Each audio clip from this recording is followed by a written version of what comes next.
Welcome back to Vietnam, and today's topic is the 5 things that I love about Vietnam. One of the best things I think about Vietnam is all these little kids that you see running around. They've got real Christian values for a Buddhist country, in terms of there's this real veneration for the family unit. All these young kids you see running around, going to school and just all over the place. You just see kids everywhere. It gives a bit of energy and vigor to the place. You know, if they're good kids, not if they're little brats.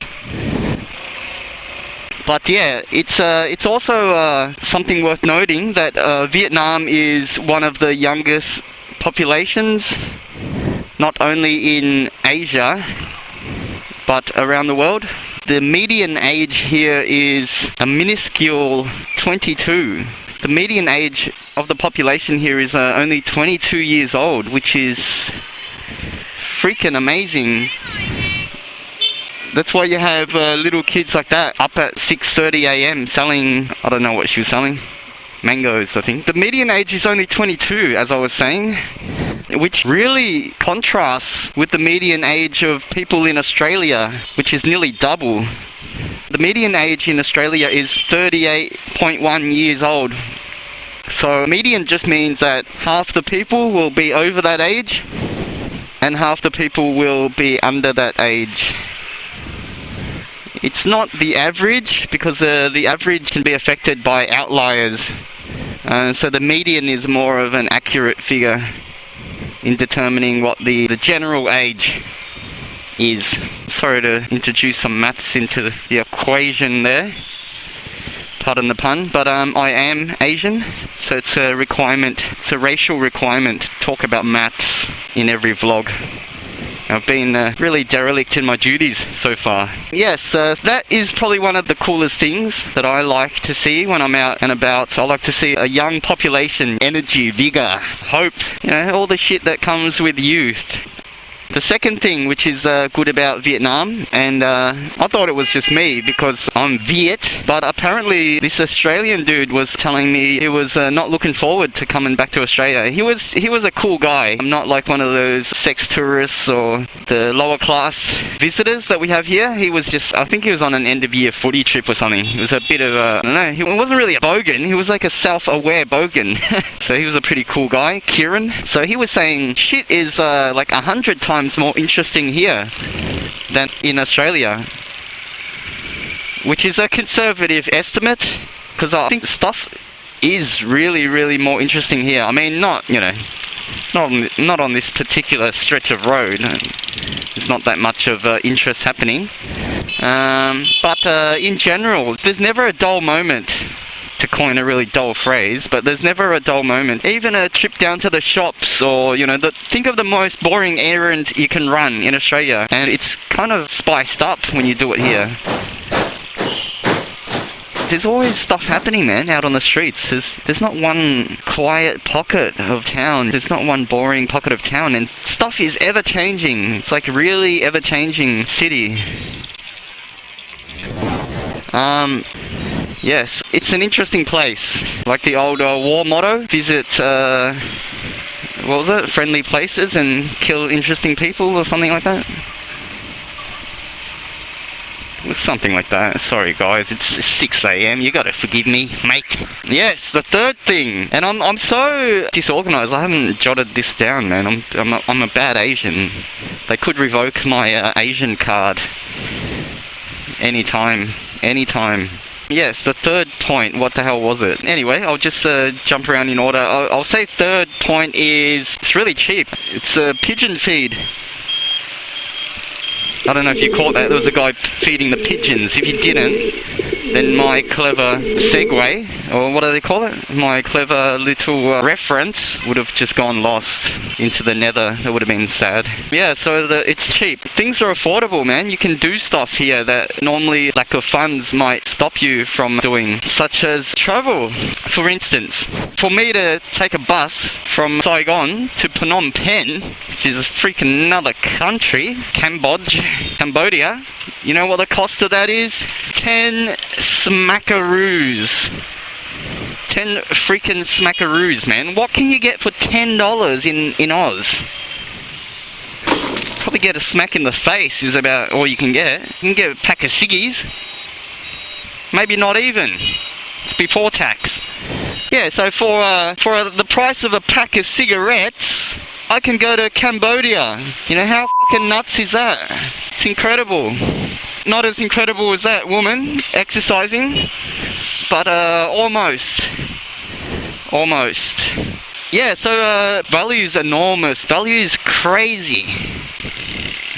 Some disabled woman lifting her leg, non-operational leg. Yeah, value's nuts. Value is fucking nuts. You can get a lot of shit here for not much money. And the fourth point, what the hell was the fourth point? I'm gonna have to go with the ladies. The ladies, not that there's any up at this hour. They're probably the factor that differentiates Vietnam from other poor, you know, interesting countries. You got your Yemen, you got your Timbuktu, that's not a country. You got your, there's a heap of places that are interesting, they're kind of dirty, there's a lot of shit going on. But you know what they lack? They fucking lack the ladies, man, the feminine touch, the fairest sex. Yeah, I mean, you know, I could go to Sao Paulo or, what other shitholes are there in the world, man? India. Or, you know, man, my brain really doesn't kick into gear until after 7, does it? Well, there's a lot of, you know, poor, interesting places in the world that you could have adventures in, but they lack this kind of, the gracefulness, the sex appeal, the, tong ta, the yin yang, I don't know, man. I don't know how to describe it. Just the gracefulness, I think is a good word for that. At this time of morning, gracefulness of the some of these ladies that you have around Vietnam. So that'll be the fourth point. And the fifth point, what the hell was the fifth point, man? I knew it was a bad idea, bringing a structure to these vlogs. Oh yeah, I'll just have to go with the whole bike thing. Bike culture, because I mean, for one, it makes shit 10 times more interesting. Just having a bike, you can just zip around, you can duck into these little fucking crevices around town. For instance, just say I want to turn right and just see what's happening down this dead-end alleyway. I can. It'd be a little bit more inconvenient. Shit, man, that dude was trying out for the Tour de France or something, took the corner at speed.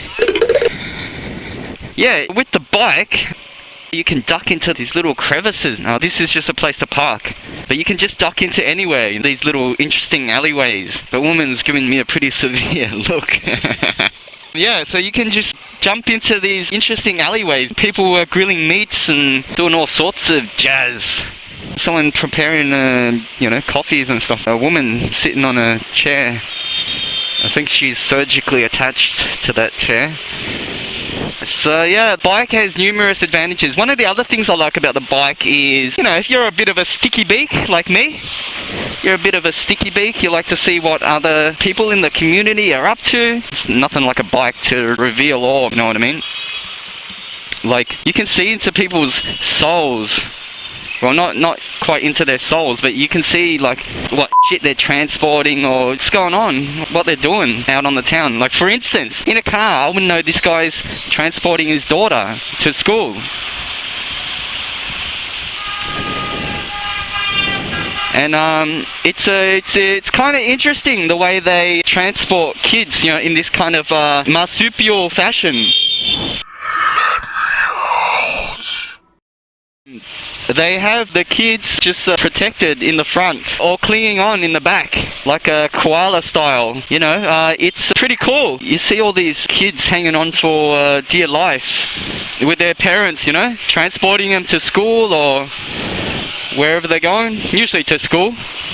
And if not to school, then to evening school or night school or holiday school. There's all sorts of schools outside of school here. Yeah, so that's a pretty interesting thing about the bike, man, that I really love about Vietnam. It makes it pretty cool, you know, like you can just see what people are up to.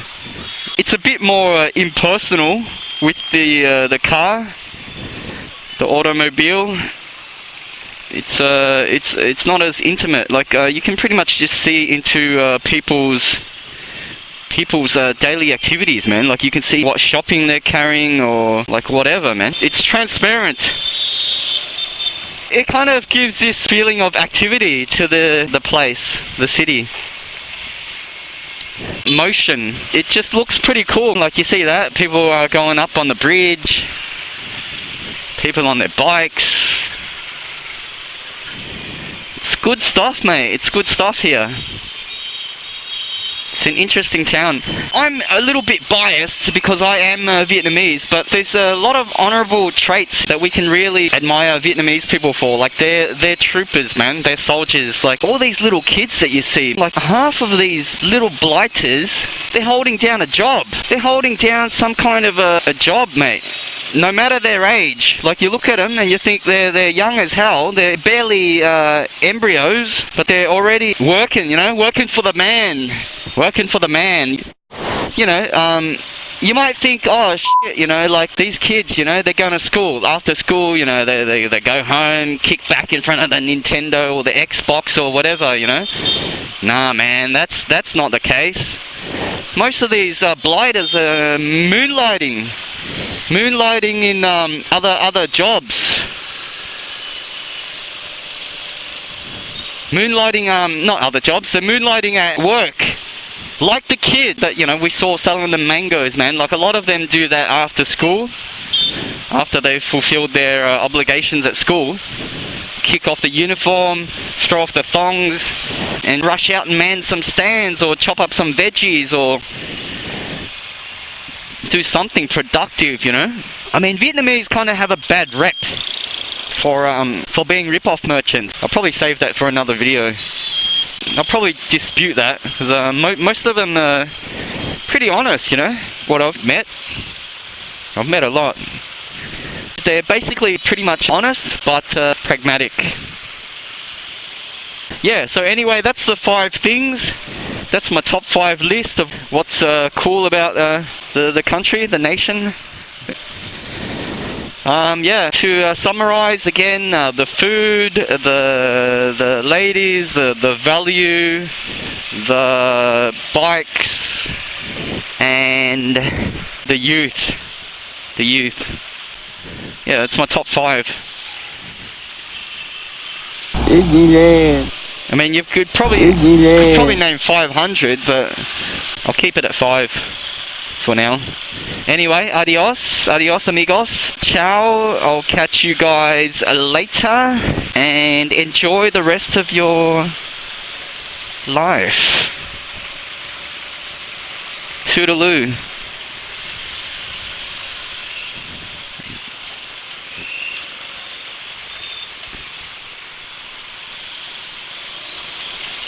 Have a brilliant day.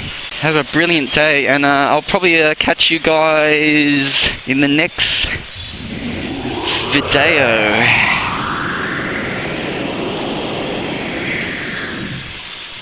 Catch you guys in the next video. Have a good one, fellas.